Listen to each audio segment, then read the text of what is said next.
जानने का प्रयास करते हैं इन सब प्रश्नों के उत्तर हमारे इस वीडियो सेगमेंट। तो कृपया लास्ट तक हमारे साथ बनी रहिएगा। सबसे पहले बात करते हैं बेसिक इंट्रोडक्शन की, क्रोमोसोम के बारे में। जैसा कि आप सब लोगों को पता होगा कि मानव शरीर कोशिकाओं से मिलकर बना होता है और एक मानव शरीर में अलग अलग प्रकार की बहुत सारी कोशिकाएं होती है और हर कोशिकाओं का काम भी अलग अलग होता है। क्या आपको ये पता है कि मानव शरीर के अंदर कितनी कोशिकाएं होती हैं?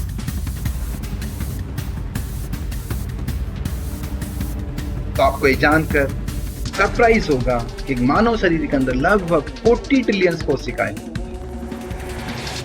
हर कोशिका के अंदर एक सबसे इंपॉर्टेंट पार्ट होता है जिसको अपन ह्यूमन डीएनए बोलते हैं। ये वही पार्ट होगा जिसके अंदर आपके शरीर की बनावट से लेकर आपका जेंडर, आपकी आंखों का कलर, हर वो चीज जो आपको परिभाषित करती है उसकी पूरी जानकारी इसी डीएनए के अंदर स्टोर होती है। क्या आपको ये पता है कि इस डीएनए की लंबाई कितनी होती है? तो अगर अपन डीएनए को सेल से बाहर निकालें, उसको स्ट्रेच किया जाए तो लगभग 6 से लेकर 7 फीट तक लंबा होता है। आगे जाकर इसी डीएनए को अपन छोटे पार्ट्स में डिवाइड करते हैं और ये जो छोटे सेगमेंट्स होते हैं इनको क्रोमोसोम्स बोलते हैं। और एक डीएनए के अंदर लगभग 23 पेयर्स ऑफ क्रोमोसोम्स होते हैं और इसमें जो लास्ट क्रोमोसोम होगा उसको अपन सेक्स क्रोमोसोम्स बोलते हैं। इन क्रोमोसोम्स को और भी आगे जाकर अपन छोटे छोटे सेगमेंट्स में डिवाइड करते हैं। इन सेगमेंट्स को अपन जीन बोलते हैं। तो यही जीन सबसे फंक्शनल यूनिट होती है अपने डीएनए। इसी जीन्स की हेल्प से आपकी बॉडी के अलग अलग स्ट्रक्चर, अलग अलग पार्ट्स का फॉर्मेशन होता है। क्या आपको ये पता है एक ह्यूमन डीएनए के अंदर कितने जीन्स होते हैं? लगभग ह्यूमन डीएनए के अंदर 30,000 जीन्स होते हैं। हर मानव का सेक्स या जेंडर डिसाइड करने वाले सेक्स क्रोमोसोम्स होते हैं। सेक्स क्रोमोसोम 2 टाइप के होते हैं, एक्स एंड वाई क्रोमोसोम।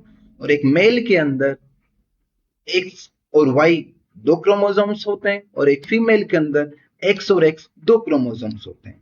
जो वाई क्रोमोसोम होता है वो मेल जेंडर डिसाइड करता है और वाई क्रोमोसोम के अलग अलग पार्ट्स होंगे।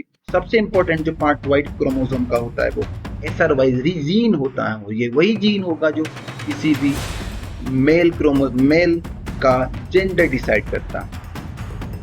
और वाई क्रोमोसोम बहुत ही इंपॉर्टेंट होता है। ये वही वाई क्रोमोसोम है जो एक मानव में फेशियल हेड से लेकर उसके जेनिटल पार्ट्स सबके विकास में महत्वपूर्ण रोल अदा करता है। तो वीडियो के नेक्स्ट सेगमेंट में अपन मूव करते हैं जहां पर अपन ये जानने का ट्राई करेंगे कि आखिरकार वाई क्रोमोसोम क्यों श्रिंक कर रहा है। वाई क्रोमोसोम श्रिंक करने के मेनली 2 वजह। पहली वजह वाई क्रोमोसोम का कंपोजिशन। जब से ह्यूमन बीइंग एग्जिस्टेंस पे आए उस टाइम पर ह्यूमन बीइंग के वाई क्रोमोसोम में लगभग 1600 जीन हुआ करते थे, लेकिन आज वाई क्रोमोसोम में केवल 55 जीन बचे। वाई क्रोमोसोम का ज़्यादातर पार्ट इनएक्टिव पार्ट होता है, जंक पार्ट होता है और बहुत सारा पार्ट रिपीटेटिव पार्ट होता है। इस तरह की कंडीशन में वाई क्रोमोसोम का काफ़ी लंबे टाइम तक सर्वाइव करना बहुत मुश्किल है। सेकेंड वजह वाई क्रोमोसोम का म्यूटेशन। जब कभी भी वाई क्रोमोसोम एक जनरेशन से दूसरी जनरेशन में ट्रांसफर होगा तो वहां पर वाई क्रोमोसोम की कॉपी होती है और जब वाई क्रोमोसोम की कॉपी होगी तो कॉपी के दौरान वाई क्रोमोसोम्स के जीन्स में कुछ थोड़ा बहुत चेंज आ जाता है जिसी को अपन जेनेटिक म्यूटेशन बोलते हैं। ये वाला चेंज वाई क्रोमोसोम के लिए फेवरेबल भी हो सकता है, अनफेवरेबल भी हो सकता है। अगर लंबे टाइम तक अनफेवरेबल चेंज यहाँ पर आते चले गए तो जीन्स की एफिशिएंसी कम हो जाती है, जीन्स के नंबर भी कम हो सकते हैं। इस प्रॉब्लम को ओवरकम करने के लिए जो क्रोमोसोम्स होते हैं, एक क्रोमोसोम दूसरे क्रोमोसोम के साथ रिकम्बाइन करता है और रिकॉम्बिनेशन के दौरान इनमें जो भी म्यूटेशन हुआ, जो भी रॉन्ग म्यूटेशन हुआ, जो भी एरर्स यहाँ पर आती है उन एरर्स को यहाँ पर रेक्टिफाई किया जा सकता है। लेकिन वाई क्रोमोसोम एक सिंगल क्रोमोसोम होता है इसका कोई दूसरा पेयर नहीं होता है। इस वजह से वाई क्रोमोसोम दूसरे वाई क्रोमोसोम के साथ जेनेटिक रिकॉम्बिनेशन नहीं करता। इस वजह से वाई क्रोमोसोम में जो एरर्स आती है वो काफी लंबे टाइम तक रहेगी और धीरे धीरे वाई क्रोमोसोम डिग्रेड होना स्टार्ट करेगा। इस सब बात को समझाने के लिए मुझे संत कबीर साहब जी का एक दोहा याद आता है, जिसमें वो बोलते हैं कि निंदक नियरे राखिए आंगन कुटी छवाए, बिन पानी साबुन बिना निर्मल करे सुहाए।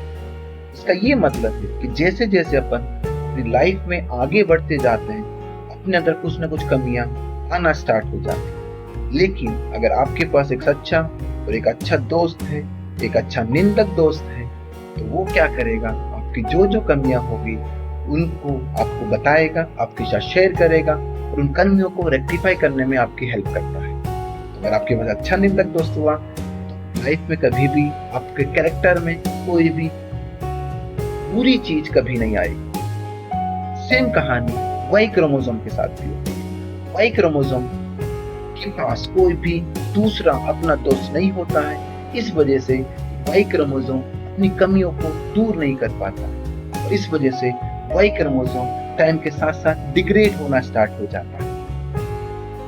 आपको क्या लगता है, क्या साइंस या विज्ञान वाई क्रोमोसोम को रिपेयर कर सकती है?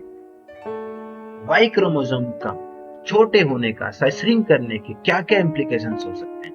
कुछ पॉसिबल इम्प्लीकेशन की अपन यहाँ पर बात करने वाले हैं। पहला इम्प्लीकेशन यहाँ पर होगा, और वैज्ञानिकों का ये मानना है कि आने वाले 4.6 मिलियन साल में वाई क्रोमोसोम पूरी तरीके से विलुप्त हो जाएंगे।